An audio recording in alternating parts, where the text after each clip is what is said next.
Shalom saudara, kita mau mengucap syukur kepada Tuhan kalau sampai sekarang kita masih diberikan anugerahnya untuk beribadah. Kita mau datang kepada hadirat Tuhan. Kita mau siapkan hati kita. Tuhan, kami datang dengan hati yang bersyukur. Kami tahu dalam setiap musim hidup kami, rancangan-Mu yang selalu indah bagi setiap kami.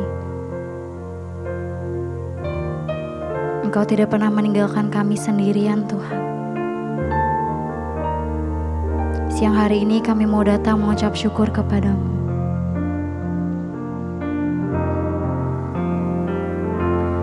Ku mengucap syukur dan mengucap syukur selalu, Tuhan. Ku tetap percaya rancangan-Mu indah, rancangan-Mu indah selalu, Tuhan Yesus, Kau terindah.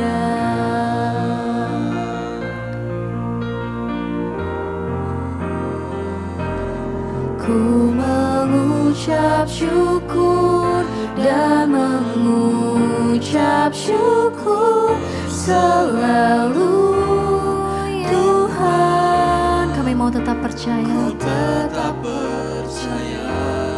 rancangan-Mu indah, rancangan-Mu indah selalu, Tuhan Yesus, Kau terindah.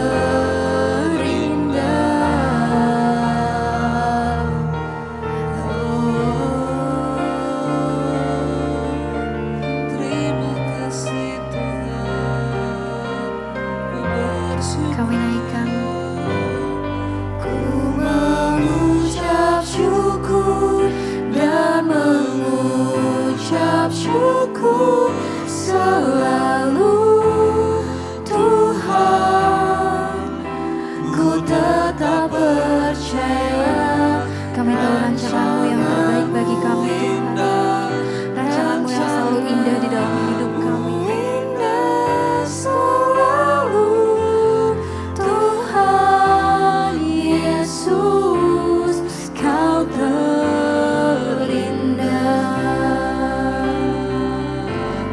Ku mengucap syukur dan mengucap syukur selalu, Tuhan. Kami mau tetap percaya. Ku tetap percaya Rancangan-Mu indah, rancangan-Mu indah selalu, Tuhan Yesus, Kau terindah.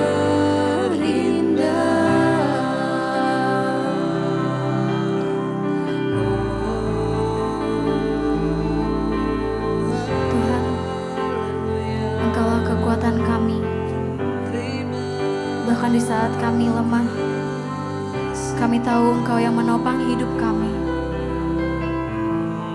Engkau tempat perlindungan kami, Tuhan. Engkau perisai dan penolong kami yang setia.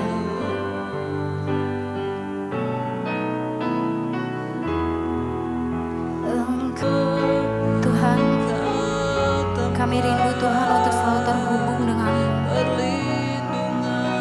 Kami tahu Engkau yang menggenggam tangan kami. Kasih-Mu tak pernah lepas dari setiap kami, Tuhan. Kami mau menyembah-Mu dengan segenap hati. Ku terhubung dengan-Mu, selalu melekat di hati-Mu. Firman-Mu itulah dasar hidupku yang berdaulat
Kami bersyukur Tuhan, apapun keadaan kami hari ini, terlalu besar anugerah Tuhan jika kami menghitungnya di hidup kami. Tidak terbilang Tuhan. Karena itu penderitaan ringan yang sedang kami hadapi hari-hari ini, kami tahu tidak sebanding dengan kemuliaan yang akan Tuhan nyatakan di dalam hidup kami kelak. Ajar kami jadi orang-orang yang tahan uji Bapa. Ajar kami menjadi orang-orang yang mau diproses oleh Tuhan. Ajar kami menjadi orang-orang yang melakukan firman-Mu Bapa, sampai hidup dan iman kami teruji di hadapan Tuhan. Kami akan muncul seperti emas murni yang dimurnikan 7 kali dalam peleburan api yang panas. Tapi kami keluar sebagai pemenang. Amin. Terima kasih buat penyertaan-Mu di hidup kami Tuhan. Segala pujian, hormat, kemuliaan hanya bagi Yesus, Raja di atas segala raja. Di dalam nama Tuhan Yesus, haleluya, sama-sama katakan amin, amin, amin. Silakan duduk Bapak Ibu, haleluya. Shalom, apa kabarnya hari ini? Luar biasa ya. Tuhan berbicara saudara lewat kitab Ester ini, coba kita buka bersama. Ya, banyak sekali hal yang Tuhan mau bukakan bagi setiap kita, dan kemenangan, pemulihan, bahkan pembalikan keadaan itu akan terjadi bagi orang-orang yang selalu percaya dan berharap kepada Tuhan.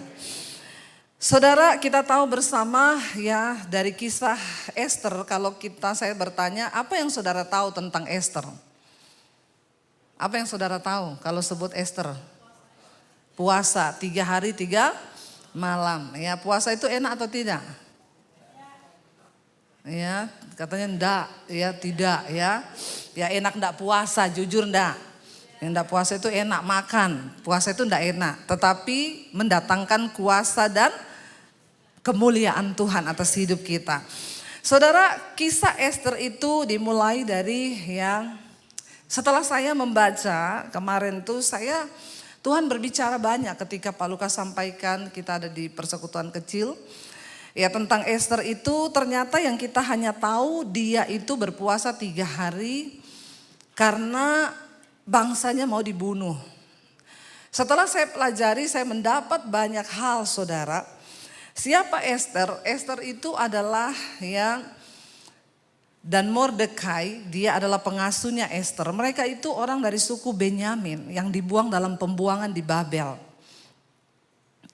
Ketika di Babel mereka dibuang, ya namanya orang hidup di pembuangan itu tidak enak saudara. Itu bukan negerinya, ya. Itu bukan tanah airnya. Terpaksa harus hidup di pembuangan, ya, mengalami kesulitan, ya.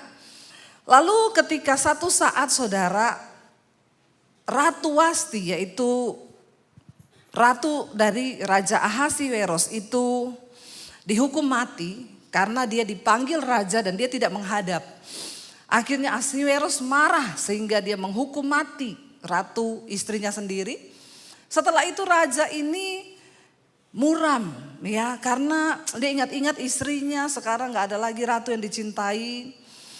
Lalu anak buah raja itu berikhtiar memiliki sebuah keinginan untuk gimana kalau kita carikan raja istri yang baru supaya dia tidak merenung terus. Ya memang bapak-bapak itu kalau kehilangan istri merenung ya bapak-bapak. Bapak-bapak kehilangan istri sedih enggak? Sedih apa senang bapak-bapak? Ini kayaknya mukanya beda ya. Ngomong sedihnya itu. Ya haleluya ya. Saya percaya sedih lah ya bapak-bapak. Ya, memang beda laki-laki sama perempuan itu, makanya banyak ya, lebih banyak janda daripada duda. Ketawanya kok sumringah ya. Kenapa saudara? Karena wanita itu tahan, gak menikah lagi dia tahan.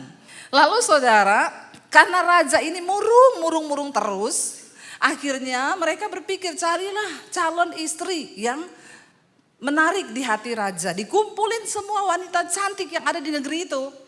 Nah Ester itu termasuk wanita yang elok parasnya, cantik banget. Lalu ketika Ester terpilih untuk masuk di dalam ya pemilihan yang akan menjadi ratu, Mordekai bilang begini, ndak usah kamu ngomong identitasmu. Jangan ngomong kamu orang Yahudi. Ya, karena kita tahu pemerintahan di Babel, ya mereka tidak suka orang Yahudi, jadi kamu diam-diam aja. Lalu saudara, akhirnya dimasukkannya lah Ester terpilih. Ternyata dia cantik dan raja berkenan memilih Ester menjadi ratu. Artinya apa saudara? Walaupun kita minoritas, orang biasa, dari orang miskin, Ester itu sudah sebatang kara, dia anak yatim piatu, orang tuanya sudah meninggal. Tidak peduli latar belakang kita seperti apa. Kalau Tuhan mau memilih engkau, dimanapun engkau berada, Tuhan sanggup mengangkat hidup kita. Katakan amin ya. Lalu ceritanya ketika Ester sudah menjadi ratu, tidak seenak-enaknya. Menjadi ratu pun pada zaman itu harus tunggu dipanggil sama raja. Ya, menghadap baru kalau raja berkenan bisa. Ceritanya ada seorang yang bernama Haman, orang ini sombong. Orang sombong dikasih jabatan sama raja, dinaikin jabatannya pada waktu itu karena dia pintar cari muka. Tidak usah cari-cari muka sama manusia, karena kita sudah punya muka, amin. Apalagi bermuka dua, hello. Ya, enggak usah, hidup itu apa adanya saja, biar ketika Tuhan berkenan, maka Tuhan yang mengangkat, amin. Kita sibuk cari muka percuma saudara, nanti juga ya jatuhnya bakal lebih gila. Kita belajar dari Haman hari ini. Saudara, Haman ini gila hormat, ya, gila jabatan, dia cari muka terus sama raja dan berhasil. Ketika dia dinaikin jabatannya menjadi orang kepercayaan raja, wah dia saudara raja bilang semua orang harus menghormati Haman. Ketika Haman memasuki istana, semua orang menunduk kepada dia, berlutut lalu menyembah dia. Tapi Mordekai tidak mau menyembah. Lalu ketika Haman melihat Mordekai tidak menyembah, dia menjadi marah. Orang kalau sombong, ya tukang cari muka, kepengen jabatan, waktu dia tidak mengalami seperti yang dia mau, marah dia. Cuma enggak dihormati marah. Ya, cuma enggak dihormati loh. Semua menunduk, Mordekai tidak menunduk, dia marah saudara. Ya, ini persoalan diri manusia memang. Ya, makanya kita ini harus berdoa supaya Tuhan membentuk karakter kita.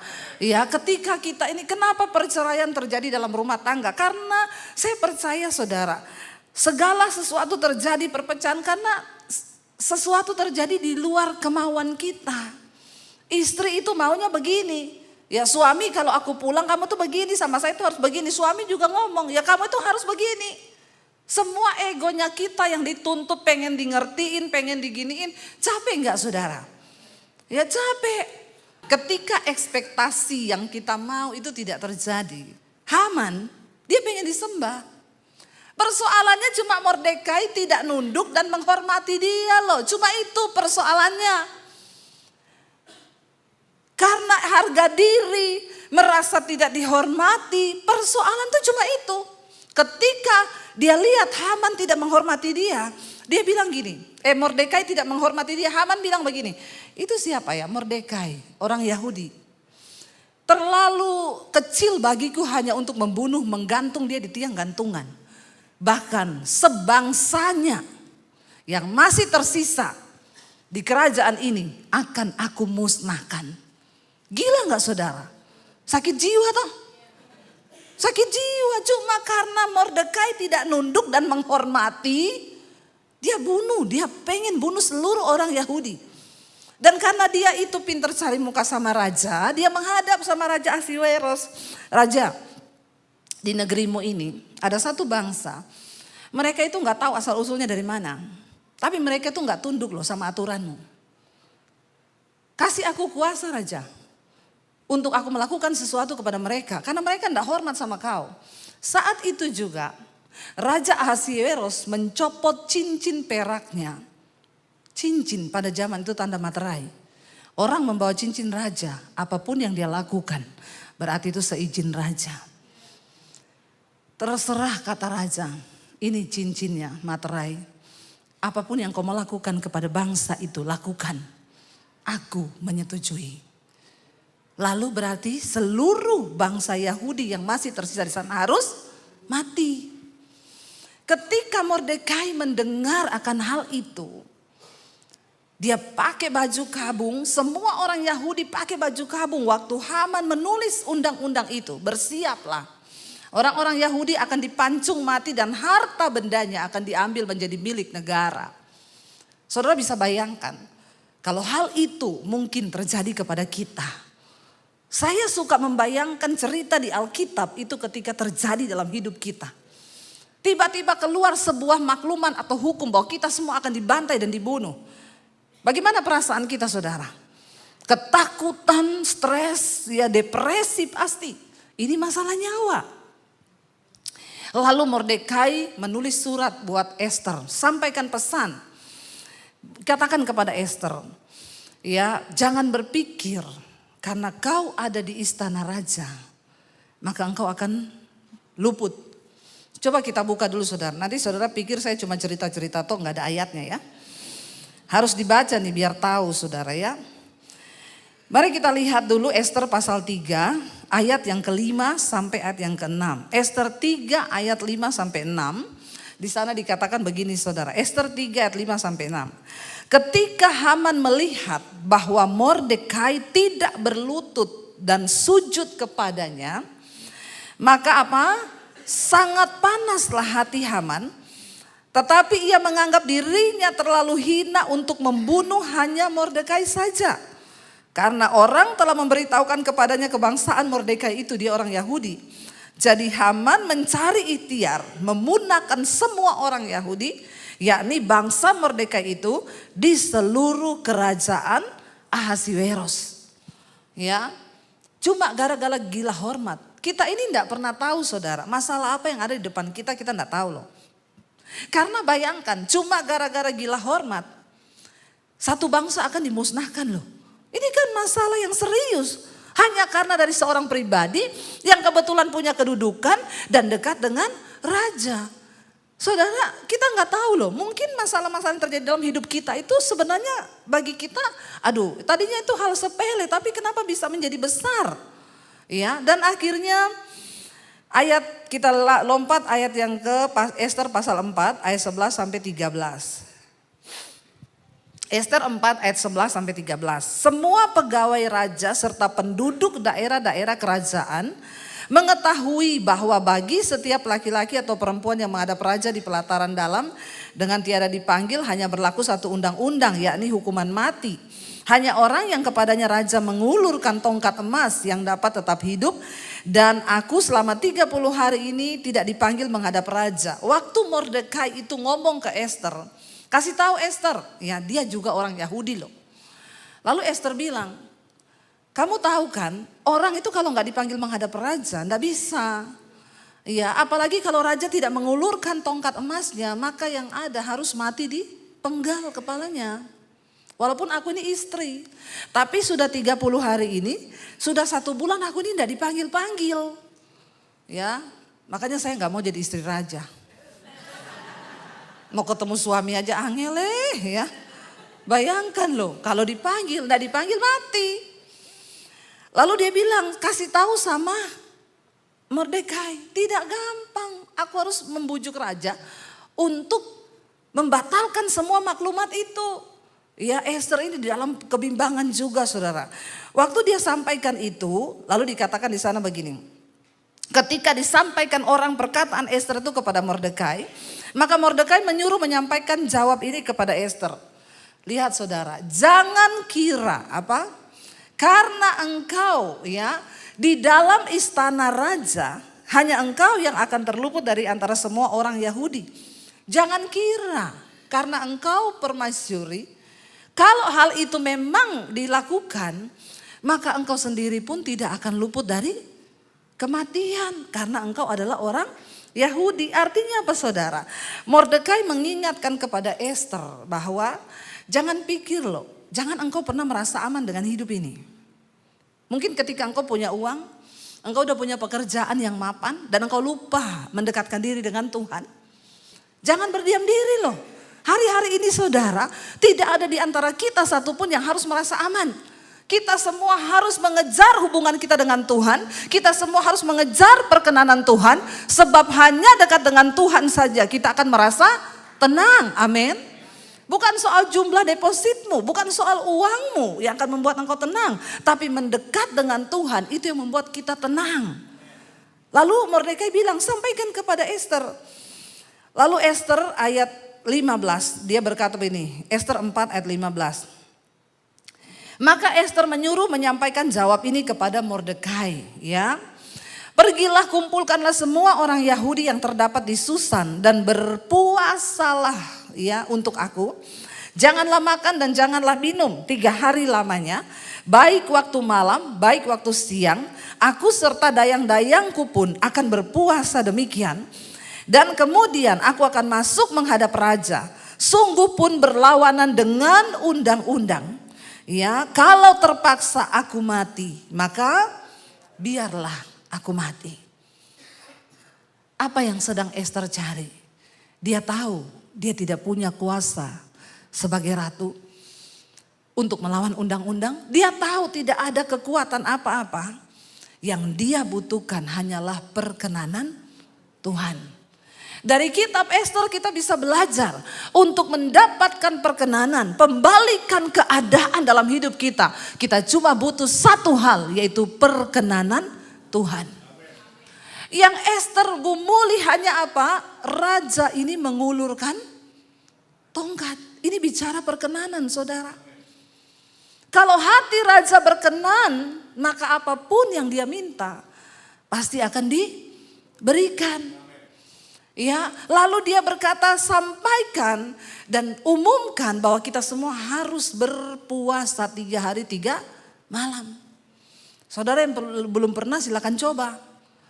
Esther tahu akan hal itu. Yang dia butuhkan adalah perkenanan Tuhan. Karena hanya Tuhan yang bisa menjamah hati raja. Apapun persoalan yang kau hadapi hari ini, saudara, hanya Tuhan yang sanggup memberikan jalan keluar dan melepaskan kita. Enggak ada satu manusia pun, hanya Tuhan yang sanggup.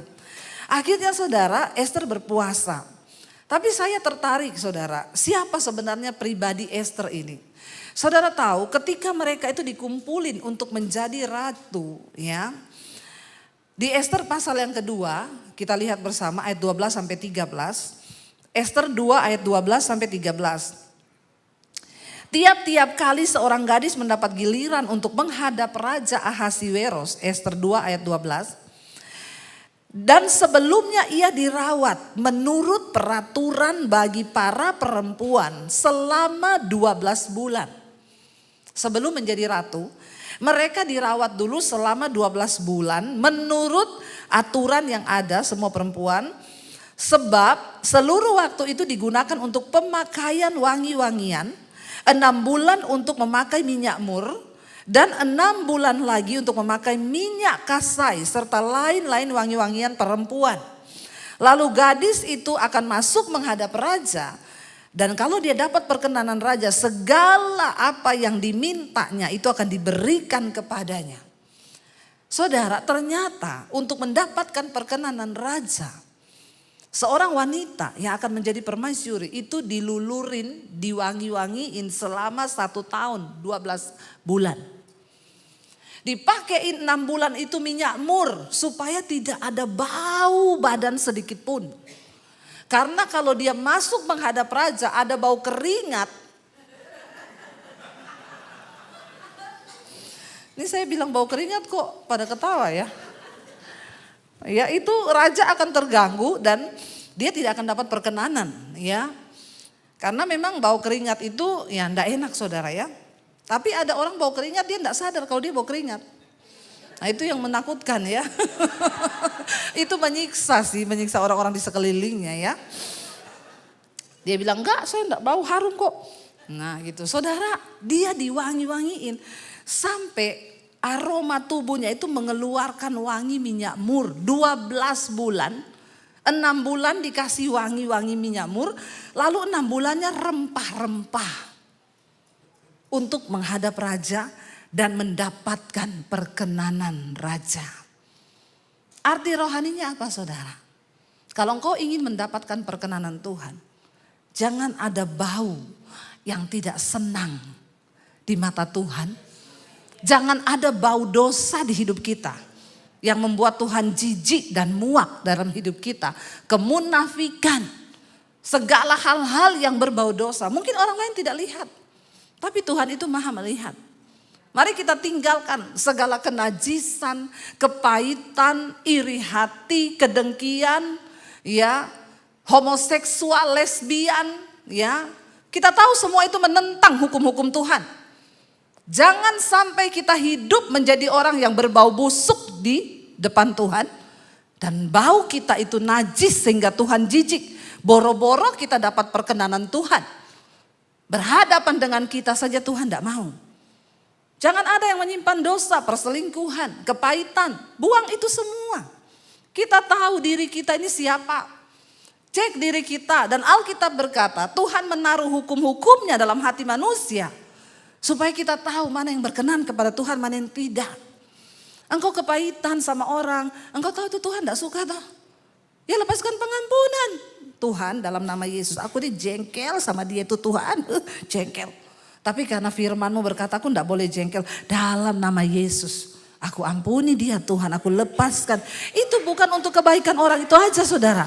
Tapi untuk kebaikan kita supaya kita mendapat perkenanan Tuhan. Ya, jangan ada iri, dengki, jangan ada dosa-dosa. Keterikatan, lihat film porno. Ya, orang enggak tahu. Tapi apakah Tuhan lihat apa tidak? Anak-anak muda, ya, lepaskan dirimu dari segala dosa agar engkau berkenan kepada Tuhan. Amin. Ya, kita berdoa saudara. Perselingkuhan suami-suami, istrimu enggak lihat engkau di luar. Ya, tetapi mata Tuhan melihat. Itu artinya 1 tahun dia harus dipakein rempah-rempah. Agar dia menghadap raja, raja mengulurkan tongkat, baru dia dapat perkenanan. Akhirnya Esther puasa. 3 hari 3 malam Esther berpuasa saudara. Lalu apa yang terjadi? Ya lihat ketika Tuhan bekerja. Saudara tahu pada waktu itu kalau kita lihat ya dikatakan Esther 5 ayat yang pertama. Pada hari yang ketiga Esther mengenakan pakaian ratu. Setelah dia puasa 3 hari. Dia pakai baju ratu. Tadinya pakai kain kabung. Kain kabung itu warna putih tanda orang merendahkan diri. Dia ganti baju pakai baju ratu. Pakaian ratu untuk menghadap raja. Berdirilah Esther di pelataran dalam istana raja. Tepat di depan istana raja. Raja bersemayam di atas tahta kerajaan di dalam istana. Berhadapan dengan pintu istana itu. Ini adalah saat yang sangat mendebarkan. Apakah Esther memperoleh perkenanan raja atau sebaliknya dia dihukum mati karena sudah melanggar undang-undang untuk menghadap tanpa dipanggil. Tidak gampang saudara. Bahkan nyawa menjadi taruhan untuk mendapatkan perkenanan raja. 2 saja, kalau engkau memilih perkenanan Tuhan, engkau hidup dan mengalami kemuliaan. Tapi kalau engkau memilih hidup dalam dosa, maka kematian yang akan kita dapatkan. Makanya bertobat yuk, mari kita suruh sungguh-sungguh menyerahkan hidup kepada Tuhan.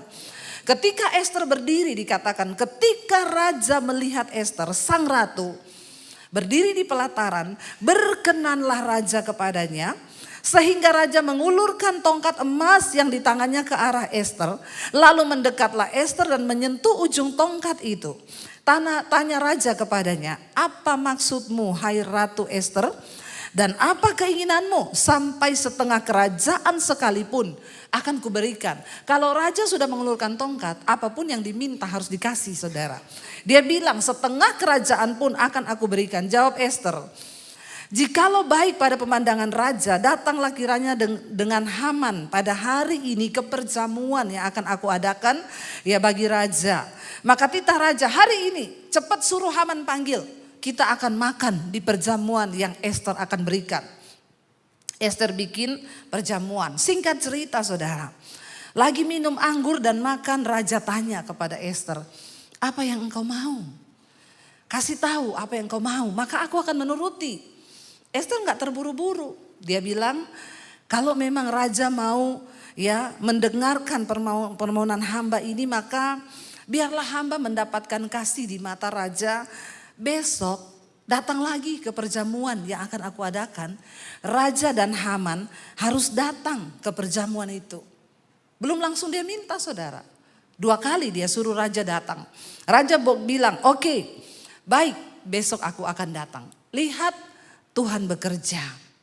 Ketika raja pulang, kita lihat Ester pasal 6 ayat yang pertama.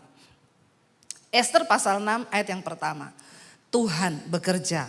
Pada malam itu juga raja tidak dapat tidur. Maka bertitahlah baginda untuk membawa kitab pencatatan sejarah. Lalu dibacakan di hadapan raja. Dan di situ didapati suatu catatan tentang Mordekai. Yang pernah memberitahukan bahwa Bigtan dan Teres, 2 orang sida-sida raja yang termasuk golongan penjaga pintu, berikhtiar untuk membunuh Raja Ahasiweros. Ketika Tuhan bekerja, hal-hal yang tidak masuk akal terjadi. Malam itu raja tidak bisa tidur. Tiba-tiba gelisah. Siapa yang bekerja, saudara? Tuhan. Karena raja nggak bisa tidur, gelisah, raja iseng. Dia panggil ajudannya, sini. Kamu ambil itu catatan sejarah istana ya. Tolong baca-bacain dong buat aku. Ini sejarah yang sudah terlupa loh. Lalu dibacalah. Pada satu saat ada 2 orang penjaga pintu yang berikhtiar membunuh raja. Kejadian itu terjadi pada tanggal sekian-sekian. Tetapi seorang yang bernama Mordekai menyelamatkan raja dari maksud pembunuhan itu. Cara Tuhan itu kita nggak pernah bisa pikir, saudara, amin. Ini kisah yang sudah lama dan tidak pernah diingat. Tapi waktu Tuhan bekerja karena kita mendapatkan perkenanannya. Loh, apa yang tidak mungkin bagi Tuhan? Apa yang tidak masuk akal? Apa yang tidak terpikir? Dan itu terjadi karena Ester berdoa puasa. Amin, saudara. Waktu dibacakan raja kaget. Loh, kan raja tidak tahu kalau Haman ini benci kepada Mordekai karena Mordekai tidak mau hormat kepada dia. Raja kan tidak tahu kisah itu sampai akhirnya mau dibunuh nih bangsa Yahudi. Raja tidak pernah tahu, tapi Tuhan kalau bekerja dia bongkar sampai ke bawah-bawah, sampai ke hal-hal yang tidak kita pahami dengan logika. Tuhan sanggup turut bekerja untuk mendatangkan kebaikan bagi orang-orang yang berkenan di hatinya. Amin, saudara. Lo tiba-tiba saja loh. Lalu terbuka, lalu raja bilang, loh ada toh orang yang bernama Mordekai itu. Saudara tahu pada hari itu Haman sudah menyiapkan tiang gantungan untuk Mordekai. 50 hasta tingginya. Tapi Tuhan membalikan keadaan. Dikatakan begini, saudara. Ayat berikutnya, maka bertanyalah raja, kehormatan dan kebesaran seperti apakah yang harus kita anugerahkan kepada Mordekai oleh sebab perkara itu? Loh, raja teringat, ternyata aku belum pernah kasih penghormatan loh sama dia. Makanya saya bilang enggak usah cari muka. Waktu Tuhan tahu kita ini pantas dan layak untuk mendapatkannya. Cara yang ajaib akan Tuhan bukakan, saudara, amin. Amin, saudara. Dan kalau Tuhan yang bukan, tidak ada yang bisa tutup. Mari kita sibuk cari muka sama Tuhan, amin. Daripada sama manusia. Waktu saudara tidak disangka-sangka. Loh, saya mau tanya, Mordekai lakukan apa? Coba. Dia bahkan tidak dapat kesempatan ketemu raja. Dia berdoa puasa bersama-sama dengan orang Yahudi yang lain. Karena mereka dalam tekanan. Karena itu saudara, saya melihat di sini ternyata tekanan itu sering kali membawa kita menemukan hal-hal besar yang sedang Tuhan sediakan bagi setiap orang yang mau sungguh-sungguh mencari dia. Amin. Wow. Haman boleh mereka-rekakan kejahatan. Dalam hatinya Haman, baru ini habis ini mati kau, mati usahamu. Mati semua yang kau buat, mati pekerjaanmu. Ya, Tuhan bilang sorry ya. Kalau aku yang bekerja, sorry ya. Maka Tuhan sanggup membalikan keadaan. Saudara tahu tiang gantungan yang disediakan Haman untuk Mordekai. Terakhir dipakai gantung siapa? Haman yang naik di tiang gantungan itu. Orang boleh mereka-rekakan yang jahat buat kita. Tapi waktu engkau mendapat perkenanan Tuhan, segala kemuliaan Tuhan bisa balikan keadaan. Harusnya Haman yang mati. Harusnya Mordekai yang mati. Jadi Haman. Lalu raja bilang begini. Apa yang harus kita berikan kepada Mordekai? Kehormatan apa? Ternyata dia ini pernah berjasa. Mungkin jasa itu ditutupi selama ini. Ya, tapi waktu Tuhan yang membuka, jangan takut saudara. Mungkin hari ini usahamu gak dihargai manusia. Mungkin hari ini apa yang sudah engkau perbuat tidak pernah dihargai oleh siapapun juga. Tetap lakukan yang terbaik dan lakukan untuk Tuhan. Kalau sudah tiba saatnya maka Tuhan yang akan promosikan. Dikatakan begini, kehormatan dan kebesaran apa yang harus dianugerahkan kepada Mordekai? Sebab segala perkara itu, jawab para biduanda, raja yang bertugas pada baginda, kepadanya tidak dianugerahkan suatu apapun raja. Kasihan Mordekai itu, dia tidak dikasih apa-apa waktu itu.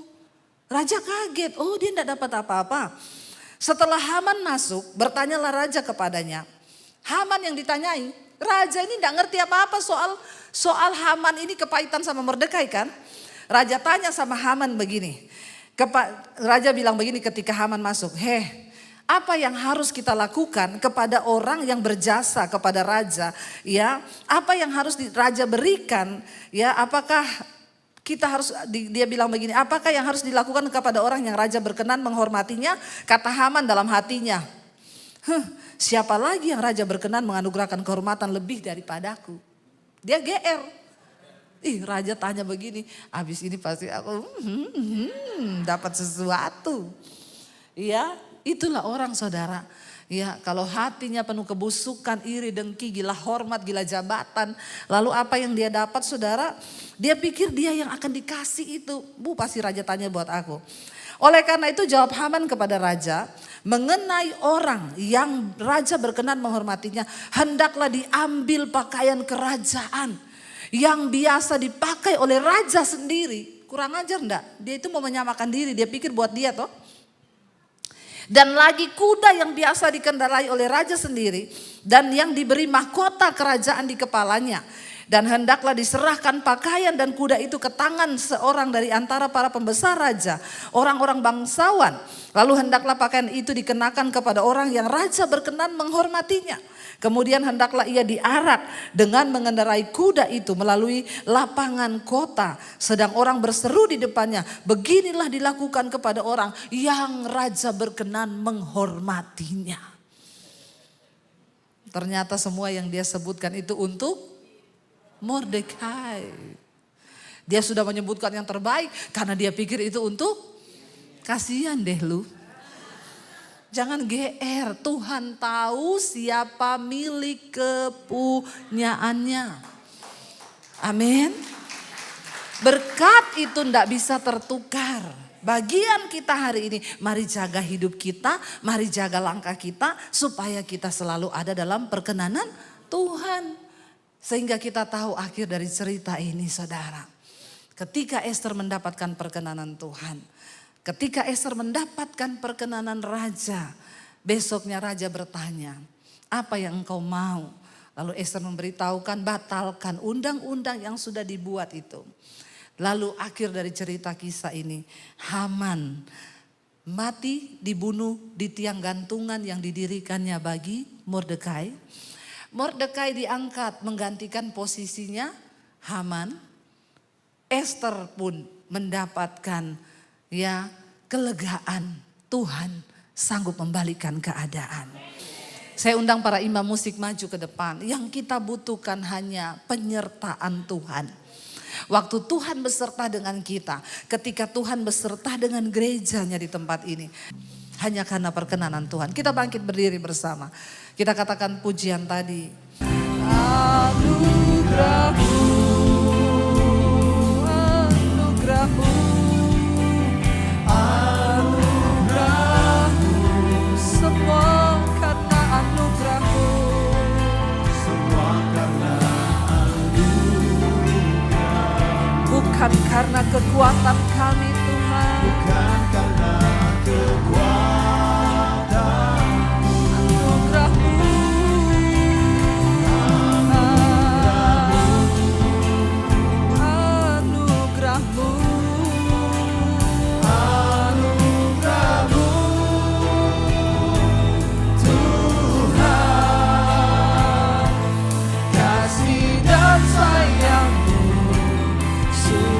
kekuatan bagiku. Mari kita tutup mata dalam hadirat Tuhan. Saudara, di atas segala-galanya yang kita butuhkan adalah penyertaan dan perkenanan Tuhan. Bapa, biar kami boleh mendapatkan perkenanan itu Tuhan. Karena kami tahu seberat apapun pergumulan yang kami hadapi, ketika ada perkenanan Tuhan di hidup kami, maka bersama Tuhan kami sanggup melewati semuanya itu Bapa. Kami berdoa, biar hidup kami berbau harum di hadapan-Mu Bapa. Seperti Esther yang harus diminyaki dengan mur, dengan rempah-rempah agar dia berbau harum di hadapan Raja. Demikian hidup kami Tuhan. Segala dosa-dosa yang hari ini berbau di hadapan Tuhan, kami mau buang itu di dalam nama Yesus. Kepahitan, kebencian, iri hati, kenajisan, kami buang itu dalam nama Yesus. Kami berdoa biar hidup kami menjadi persembahan yang harum di mata Tuhan. Inilah hidup kami Bapa, ini hidup kami Tuhan. Engkau sanggup membalikan keadaan. Mungkin sesuatu yang menakutkan di depan kami hari-hari ini. Kami tahu ketika kami mendapat perkenanan Tuhan, Engkau sanggup membalikkan semuanya menjadi berkat bagi hidup kami. Kami berdiri hari ini dalam ucapan syukur kepada Tuhan. Buka hati dan tanganmu di hadapan Tuhan. Karena itu terimalah kiranya berkat rahmat anugerah dari Allah Bapa, cinta kasih Tuhan Yesus Kristus, penyertaan Allah Roh Kudus turun atas setiap kita malam ini. Bahkan sampai kali yang kedua Tuhan Yesus datang menjemput kita, nama kita tercatat di dalam kitab kehidupan. Dalam nama Tuhan Yesus yang percaya diberkati Tuhan, katakan bersama amin. Kau yang pegang tanganku, kau yang sentuh hatiku, selamanya ku cinta kau Yesus, selamanya ku menyembahmu. Kau yang pegang tanganku, kau yang sentuh hatiku, selamanya